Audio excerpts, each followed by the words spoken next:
This episode is brought to you by Open Road, the indoor riding app I've been using all winter. And if you're ready for a change of scenery on your indoor trainer, then this is the app for you. Open Road is definitely worth a try because it gives you unparalleled panoramic views indoors, the only app on the market to use professionals to film the rides like it was for the cinema. This means with Open Road you can enjoy panoramic views that puts you right in the center of the scenery like nowhere else. Then there's the rides. I think each country should be paying Open Road because after every ride, I want to go to these places and visit them. They have a library of unique rides from all over the world that are planned and curated in great detail. Finally, they are the only app offering you to cross the Pyrenees on the world's longest indoor ride. It's a killer challenge where you can ride till you drop and pick it up where you left off each time. As far as price goes, it's affordable even with your other indoor app subscriptions at €3.99 or $4.79 a month, billed annually. And to check out the videos and the app, head over to bikethe.world for more information or to sign up. This episode is brought to you by Health IQ. Health IQ uses science and data to get special rates on life insurance for health-conscious people like cyclists. If you are listening to the show, there's a high chance that you're an avid cyclist. If so, support the show and check out Health IQ's life insurance rates specifically for cyclists. Learn more at healthiq.com/semi-pro cycling. From Semi-Pro Cycling, I'm Damien Roos. Please listen carefully. This is an important message. The pursuit of performance in sport is not healthy. If you are participating in cycling at a high level, you are not healthy. Even pros. Actually, pros stand out as the best example of what not to do if you want to ride for the health benefits. Health is not a purposeful part of being a pro. In terms of longevity, I found 2 studies linking Tour de France riders with living longer than their age cohorts, and I also found a meta-analysis on elite athletes that shows that they live longer than the general population. So why would I say that pros are fit and unhealthy? The obsessive nature that high performance requires and the compromises it needs to thrive place extra stress on the body, mind, and support systems. Things like the load needed to build the endurance required to compete at the highest level impacts the riders during their careers and can swing the pendulum in the opposite direction when they retire. Just Google Alan Davies. But I'm not here today to talk about pro cyclist health, as it will mostly oscillate between health and fitness. I'm here to say that health is not always considered for the everyday athlete, or the serious cyclist, or the occasional bike rider, and maybe even you. It's more dangerous though, as you might be oscillating between health and sickness, or even death. Hello and welcome to the Semi-Pro Cycling Podcast, the cycling show about the spirit of road cycling. Whether you are just starting out or an experienced rider, Semi-Pro Cycling helps you unleash your potential and transform your life. Today, in our feature segment, part 2 of a 3-part series on longevity. In part 1, I gave you my take on how to ride forever, the idea of setting yourself challenges that you can build towards with regular riding based on setting your intentions. If you haven't listened to it, go back, find it on Apple Podcasts and check it out. This episode though, why you are fit and unhealthy and what that has to do with longevity. Sure, in the world of high performance, athletes might actually be better off in the long run, but in the world of everybody else, what risks are you taking by not looking after your health and what can you do about it?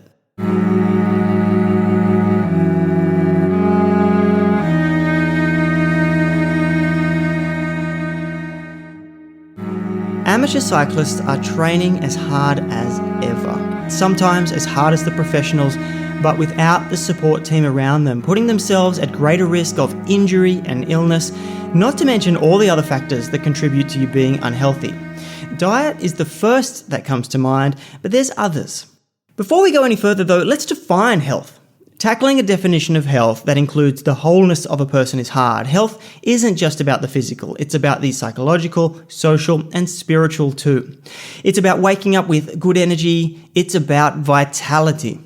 The World Health Organization defines health as a state of complete physical, mental, and social well-being, and not merely the absence of disease. This is a great start, but I like a definition that's a bit more practical. Sickness, wellness, fitness. These are three measures of health, and to understand how they relate to each other, think of them on a spectrum, with sickness or disease on the left-hand side, and fitness, performance on the right-hand side, and wellness, wholeness, smack bang in the center. This spectrum applies to individual measures as much as it does to the overall well-being. And as you move away from wellness, you either move towards fitness or sickness.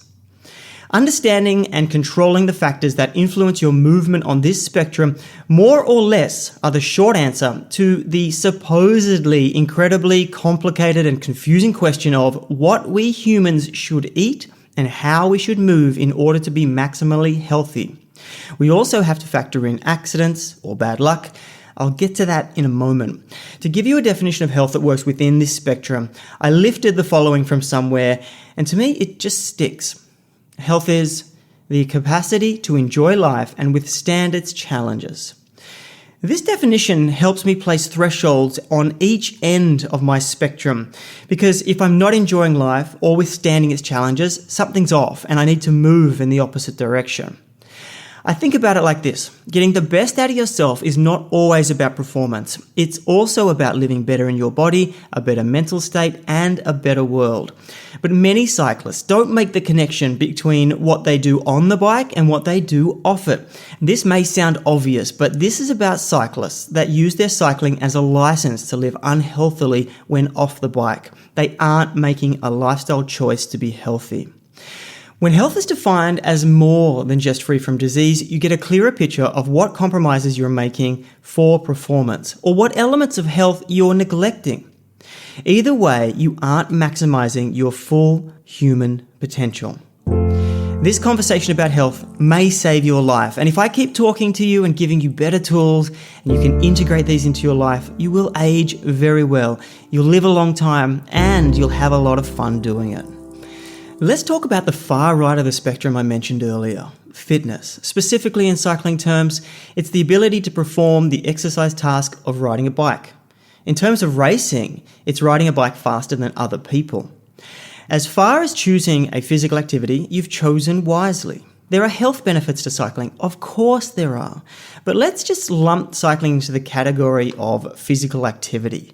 Overall, scientific evidence has shown the major beneficial effects of physical activity on health. A review found an abundance of evidence supporting health and other outcomes of increased physical activity. The areas in which gains would accrue include the following: all-cause mortality, cardiovascular mortality, life satisfaction, coronary heart disease, type 2 diabetes, colon cancer, ovarian cancer. There's a whole bunch, a really, really long list. And while they are impressive, cycling is not the silver bullet you may think it is. Because of these great and significant benefits to your health, you would think that more is better when it comes to riding your bike. This is not necessarily true. Really, how much is too much? To get an idea of this, first we have to measure fitness. Here's the way I think about measuring cycling fitness, and anyone with a power meter will know it's not revolutionary. Fitness is your power curve. The thing is, this also works for other physical activities, but let's stick to cycling. Picture a two-dimensional chart with duration, time on the x-axis at the bottom, and power watts on the y-axis on the side. Now plot your max power at each time duration. The highest power you can sustain for 5 seconds, 34 seconds, 28 minutes, 6 hours, 17 minutes, and so on. Then draw a line connecting them. And the bigger the area under the line, the fitter you are. Not the healthier you are, though. The common thread of effort needed in any type of cycling are durations longer than approximately 1 minute. And this is your aerobic fitness, also known as your endurance, is the main issue I see with road cyclists.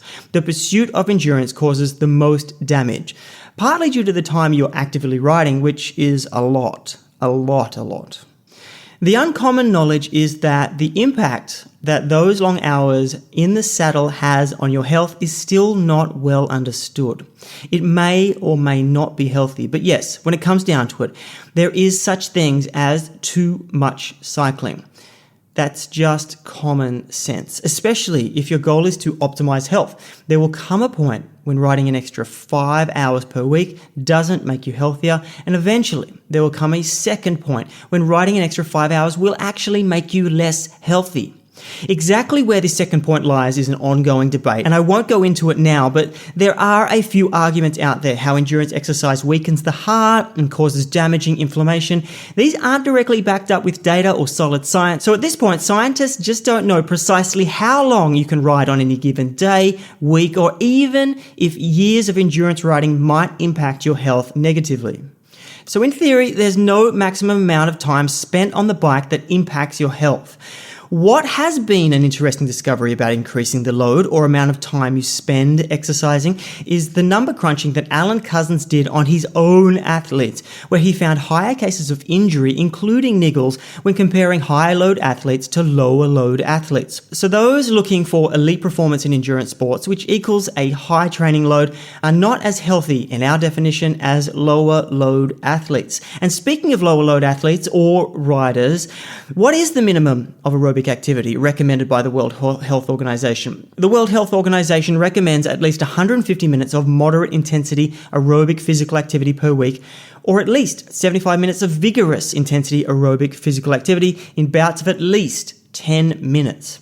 In addition, they say you can go up to 300 minutes per week of moderate intensity or 150 minutes of vigorous intensity, as well as adding muscle strengthening activities for 2 or more days of the week. So if you're not getting these minimums, then it might work against your health. And considering that one day we are going to have a defined sweet spot for time on the bike, but for now, we have to take in the whole picture of the person to get an understanding of why cycling a lot can be considered too much. Life stress is one answer proposed by Alan Couzens, and I tend to agree. This is why you have to factor in all of your lifestyle choices, not just the riding. And it's these lifestyle choices outside of cycling that may be leading you towards sickness. When we move to the other side of the spectrum, it becomes clear that cycling doesn't have all the answers to better health. In fact, the compromises in health you risk when aiming for fitness or not aiming for fitness can lead to sickness, chronic disease to be specific, and chronic disease eventually leads to death. When we look at the top 5 leading killers in the United States, which are heart disease, cancer, chronic obstructive pulmonary disease, stroke, and accidents, aka bad luck, you can ride and still be on your way to one of these lifestyle diseases. You are at risk because, as stated earlier, health is not simply the absence of disease, and you may still find any of the markers that predict diseases, including raised blood pressure, raised glucose levels, abnormal blood lipids, overweight, obesity.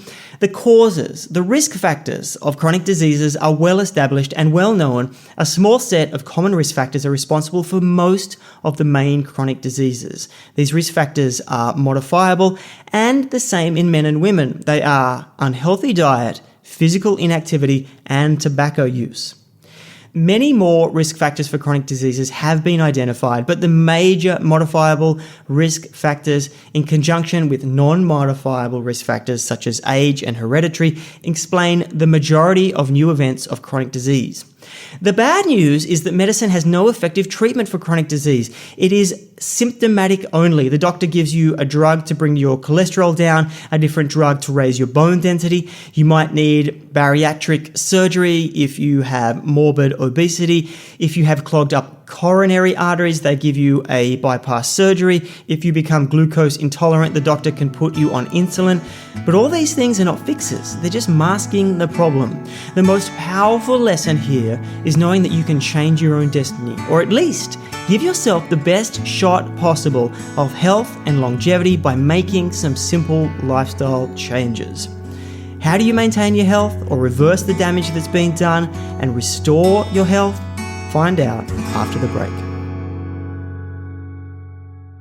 This episode is brought to you by Health IQ. Health IQ uses science and data to get special rates on life insurance for health-conscious people like cyclists.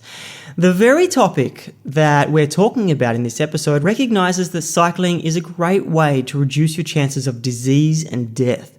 Health IQ recognized this through research that has shown that avid cyclists have a 45% lower cancer risk, 18% lower heart disease risk, and up to 28% lower risk of early death. As an example, one of the studies that Health IQ used to fight for you and better rates is a study that was done in the year 2000 in the Journal of the American Medical Association, where cyclists who rode for an hour a day have an 18% lower risk of all-cause mortality than non-cyclists. For those who ride an hour and a half or more, the benefit increases to 28%. And that's why they fight for you to get cheaper life insurance. Don't get penalized for your family history, your BMI, and any other attributes. Get rewarded for your healthy, conscious lifestyle. If you are an avid cyclist, support the show and check out Health IQ's life insurance rates specifically for cyclists. Learn more about what they can do for you at healthiq.com/semi-pro cycling.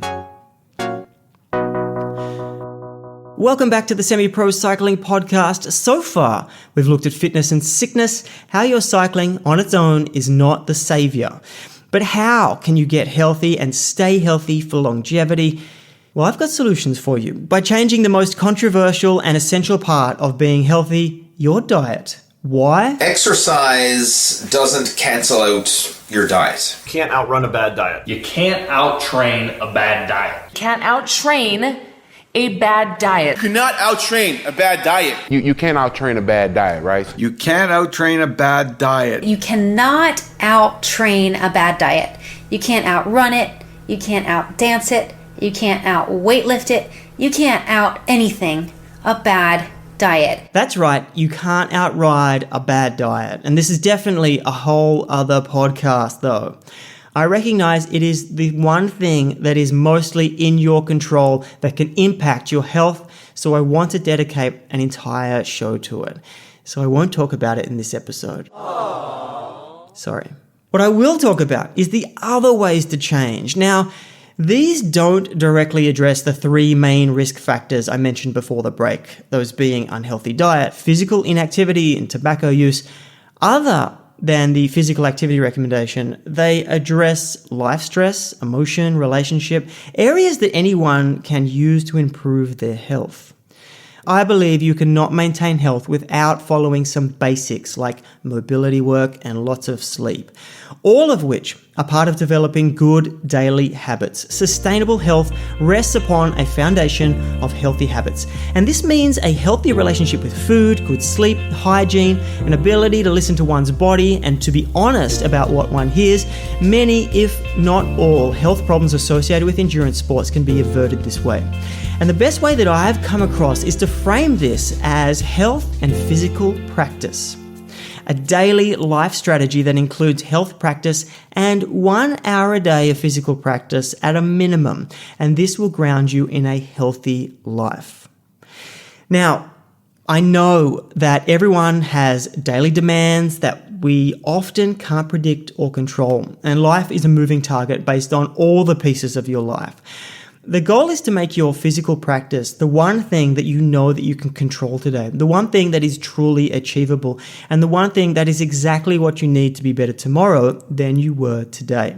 This moves you from thinking, when do I squeeze in this, to a more productive mindset of, hey, this is where I'm going to control this, or this is the only thing I can control today. So where do we start?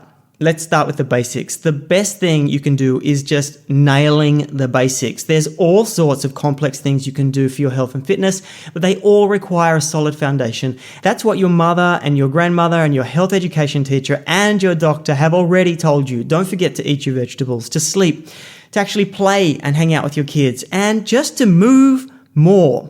The primary principles of health practice are sleep, breathing, and meditation. So sleep, your body repairs at night during sleep. Your physical ability to recover goes down by almost 70% if you do not sleep enough. During nighttime sleep, you experience an increase or a surge in growth hormone and testosterone, two crucial muscle repairing hormones, which also significantly affect the neural growth and the way you feel during the day. Your muscles get a chance to repair, but your adrenals also thank you and are given a chance to relax, and your liver is able to do its job of detoxification, and your immune system is able to rebuild. Your brain clears up. You can see how important it is. It just comes down to basically getting a minimum of 7 to 9 hours. There is questions out there about whether you need to get more in order to be effective, especially if you are doing a lot of physical activity. But basically, just stick to the basics of getting 7 to 9 hours, depending on where your optimum level is. The second health practice is breathing exercises. And breathing exercises are basically an activity that would involve taking breaths consciously. Every emotion has an impact on our breath. Example, when we're happy and relaxed, we breathe deeply. When we're in anger, we automatically take short breaths.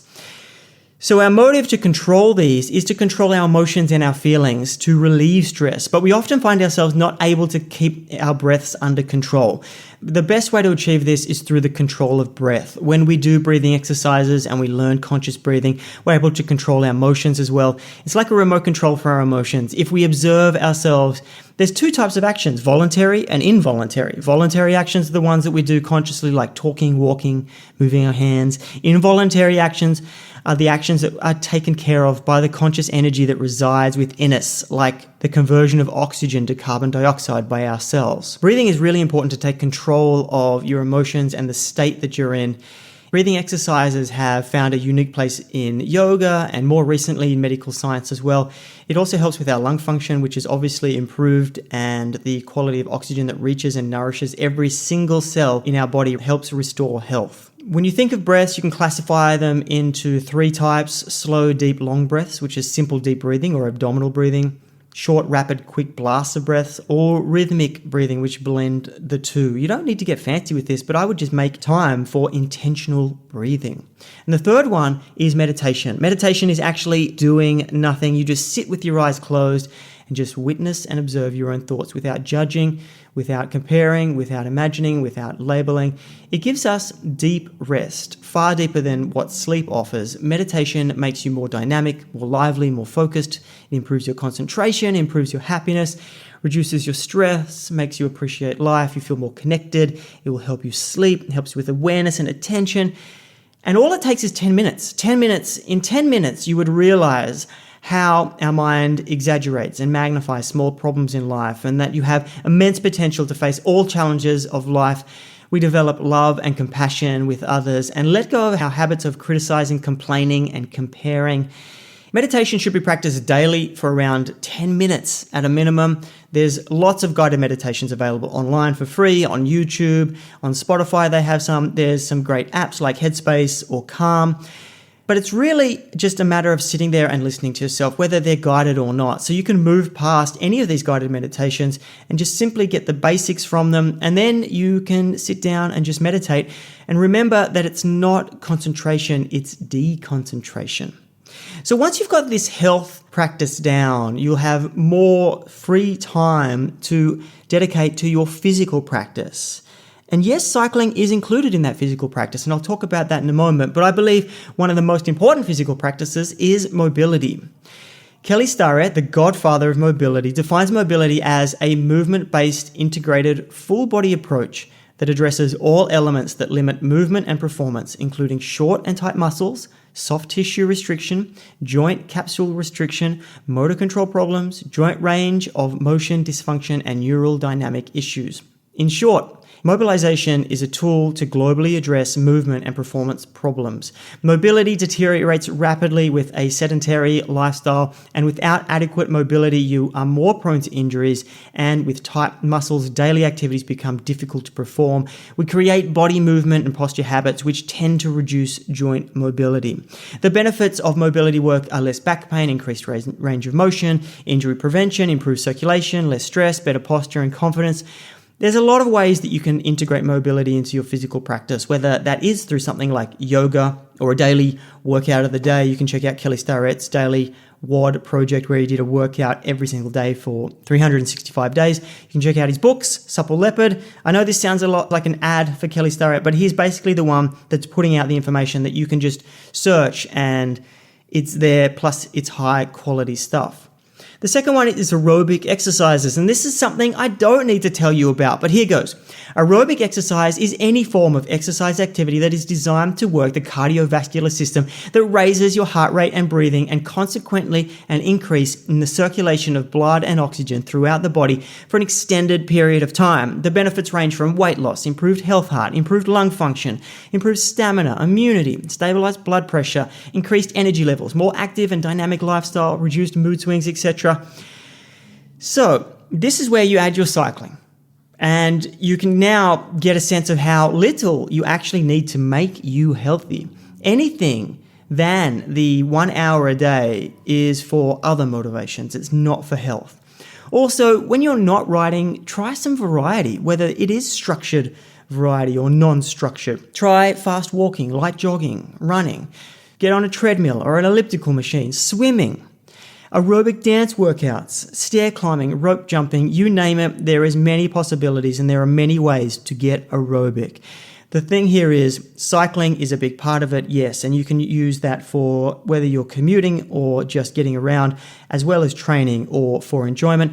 But definitely I would see what other ways you can include movements that are on different planes so you're not just sticking to cycling. And the final part of physical practice is strength training. Another known but neglected area of health, especially for cyclists. It is often misunderstood as bulking up, about six packs and growing biceps. But that's not the case. And we know that's not the case. But we get sloppy, we get lazy. We figure it's not that important. But it is important, especially for the older athlete. It is actually defined as a type of anaerobic physical exercise that by the use of resistance, it specializes in increasing muscular fitness, bone strength and density, tendon and ligament strength, and joint function. Apart from these benefits, it aids in health improvement, increases metabolism, aids in fat loss, overall fitness levels, improved lipid profile. Hence, it is an absolutely critical component. You wouldn't be doing this every day of the week, although you could do small parts of it every day in the week. Maybe look at 2 or 3 times a week for your physical practice hour. You can either do it at home with a resistance band or body weight or dumbbells or kettlebells or at a gym or if you have the equipment. There are many ways that you can do this, even if you start to just slowly integrate this into your life outside of your physical practice. Okay, here's the kicker. That is simply the beginning. And once you've nailed it and you still have time beyond that, you can innovate the heck out of your routine. You can go crazy with what you do, but anything you do has to be built on a foundation, and those basics are the foundation that will help you make health a sustained part of your life. My final word on this is fitness comes and goes. Sickness hopefully doesn't come and go. But what about our health or lack of health? It's always there, so why not take care of it? And look, this is not about instilling fear in you. I don't work that way. This is about unleashing your potential because your health might be holding you back. This is me whispering in your ear and telling you to think more about your choices around your lifestyle, not from above, but as your partner in sorting this shit out. I'm also tired of seeing unhealthy people in our sport when everybody that rides a bike has the opportunity to be the best person they can be. The transformative power of cycling is underutilized for a whole person change. You've started the transformation by riding a bike. You're halfway there. Now let's finish it together.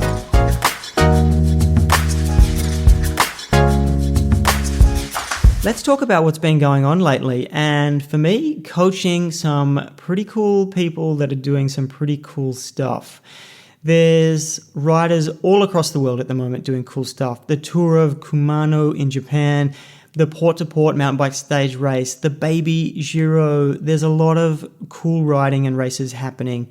And of course, everyone else that I'm coaching that is in a bit of a mid-season break at the moment, looking at what they're going to be doing for the second half of the season. So everyone I coach at the moment is sort of resetting things based on what they've built already this year, and then we're going forward. Things are going to be really cool, a lot of cool races coming up. Outside of that, I've had personally some really annoying setbacks with some surgery, some illness, some random things that have happened to me. So my time on the bike has been limited, but I'm slowly going to build up again. The cool thing actually about taking time off the bike, which I've been forced off the bike now for around 8 weeks, and it's going to be a little bit longer before I can get into full capacity again.